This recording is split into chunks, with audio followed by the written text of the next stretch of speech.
By late 1732, the geopolitical landscape of the Middle East was reaching a boiling point.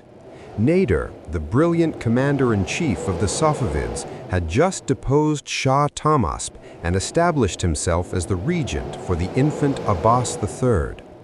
Now effectively the political and military ruler of Iran, Nader turned his sights toward a prize of immense symbolic and strategic importance, Baghdad. To seize it, he would have to match wits with one of the Ottoman Empire's most respected commanders, the former Grand Vizier Topal Osman Pasha. Welcome to our video on the 1733 campaign for Mesopotamia, a clash that would see the first great defeat of Nader's career and a brutal test of iron and blood. Nader was a general first and a ruler second. True to his semi-nomadic background, he did not rule from a palace. Instead, he handled administration while on the move, eventually shifting his capital to Mashhad. His character was defined by discipline and charisma. Contemporaries described a tall, powerful man with a commanding, weather-beaten appearance who shared the hardships of his troops, often sleeping outdoors under a cloak. His primary concern was maintaining a powerful standing army, which required a centralized and often heavy taxation system. To ensure loyalty and control, he utilized resettlement policies, moving people to frontier lands to repopulate war-ravaged areas. While he was fierce, willing to execute those who disobeyed, he was also noted for his impartiality, once judging in favor of Kurdish soldiers over his own Afshar tribe during a dispute over war booty. In December 1732, Nader launched his campaign with 80,000 men, the largest force he had ever assembled. His target, Baghdad, was one of the largest Ottoman cities and a crucial bargaining chip. Rather than taking the standard route, Nader made the audacious decision to march through the Zagros Mountains during a snowy winter.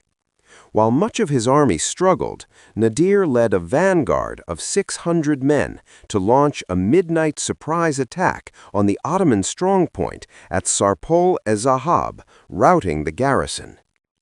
By early 1733, Nader had reached the Tigris.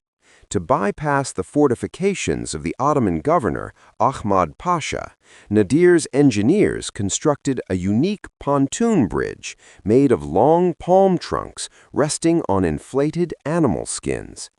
Though the bridge collapsed during the crossing, leaving Nader briefly stranded with a small force, he successfully defeated an Ottoman detachment and fully encircled Baghdad with a 100,000-man force. Because the Ottoman heavy cannons outranged his field artillery, Nader imposed a starvation blockade. The suffering inside the city was immense, with estimates suggesting 60,000 people died during the siege. Ahmad Pasha was on the verge of surrender when word arrived that a relief force was approaching. Topal Osman Pasha was coming with 80,000 men and 60 cannons. Nader, perhaps overconfident from his unbroken victory streak, left 12,000 men to maintain the blockade and marched the remaining 70,000 to face Topal Osman near Samarra on July 19, 1733. The day was extremely hot. Topal Osman strategically positioned his troops with the Tigris and the wind at their back, ensuring that smoke and dust would blow directly into the eyes of Nader's men. Nader fell for the Ottoman trap, launching a full frontal assault with 50,000 men. The battle was a grueling stalemate that lasted 9 hours. The heat was so intense that men fought in a narrow world of confusion, smoke, dust, and fear. The Ottomans held a critical advantage. They had access to drinking water from the Tigris. During the chaos, Nader's horse was killed, and a rumor quickly spread through the Safavid ranks that their commander was dead. Panic ensued, and the Persian army broke. Nader suffered his first defeat, losing 30,000 men. Nader was battered but not broken. He regrouped in Hamadan, ruthlessly taxing the western provinces to refit his army in just 3 months. When asked about the suffering of the people, Nader famously declared, "I am not a human being, but I am God's wrath and punishment." In late 1733, Nader marched back toward Kirkuk. Topal Osman Pasha, whose requests for reinforcements had been ignored by Istanbul, was forced to rely on untested recruits. Nader lured the western vanguard into an ambush before advancing on the main force. As the Safavid musketeers pushed the center and Nader led a double envelopment with his cavalry, Topal Osman Pasha personally joined the defense to turn the tide. It was too late.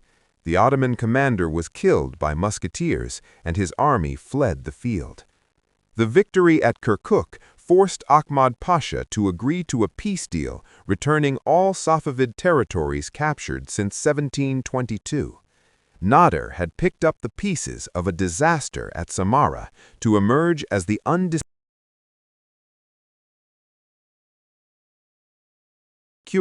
His restless eyes now turned toward the east. To make sure you don't miss our next episode on Nader's invasion of India, make sure you are subscribed and have pressed the bell button. This is the Unseen Realities channel, and we will catch you on the next one.